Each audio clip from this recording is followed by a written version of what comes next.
Nung umuwi yung GF ng kuya ko sa bahay nila, doon ako nagkaroon ng pagkakataon na pasukin yung kwarto. Doon ko nakita na sobrang kalat. Yung pinagkainan nandun lang. Yung bedsheet na dating puti, madumi na. May nakita pa akong panis na kape. Kung hindi lang siguro buntis yung GF ng kuya ko, naibuhos ko na sa kanya yung panis na kape.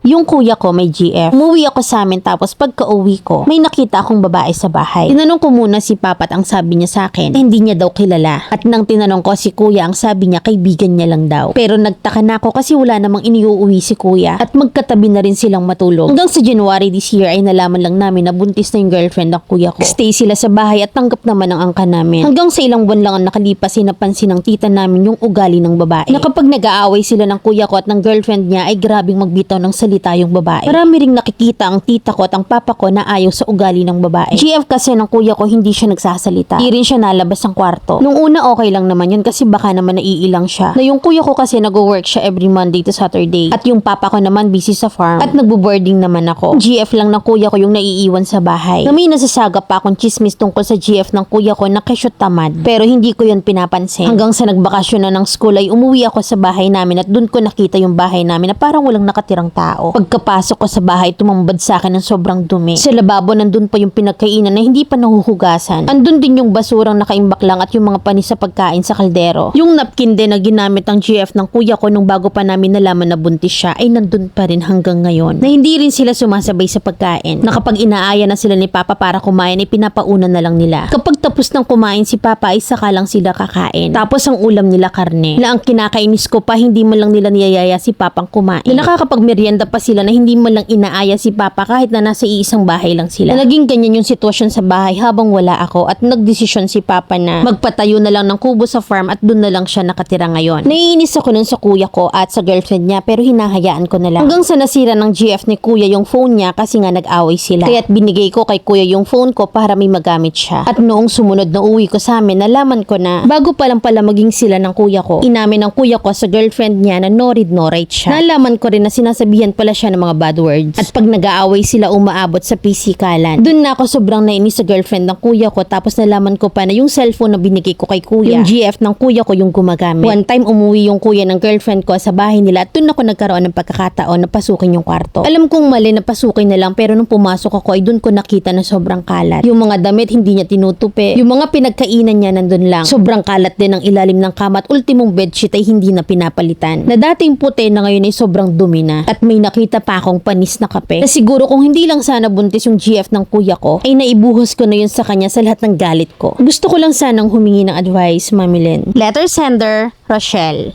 Bakit ang tatay mo yung nagtayo ng kubo? Dapat sila yung pinagbukod nyo. Sila dapat yung pinatira nyo sa kubo. Kasi kung ganyan na hindi maalam makisama, dugyot sa bahay, bungangera sa kuya mong no read no write ka mo. Una, sila yung binukod. Hindi yung pagchichismisan ng buong angkan tapos wala namang maisolusyon. Na ang dami nyong sipag nakatalikod, ang dami nyong gigil, nag-iisa lang yan. Kausapin nyo, mag-forum kayo at yung tatay mo pabalikin nyo sa bahay nyo at sila dun sa kubo. Kasi kargo na yun ang kuya mo kasi buntis na eh. Tapos bubuhusan mo pa ng kape. Hayaan mo yung kuya mo yung magrogi sa amoy. Kasi yung ganyang klase, hindi pwede yung kayo yung nag-a-adjust ng nag-a-adjust. Imbes na i-resolve yung problema, pinagpupulutan nyo. Ang sisigla ng dugo sa kwentuhan, i-direct to the point nyo nga. Hindi yung pasalin-salin ng dila kaya hindi masolusyonan, inuuna yung chismis eh. Ano bang gusto nyo, samahan ko pa kayo?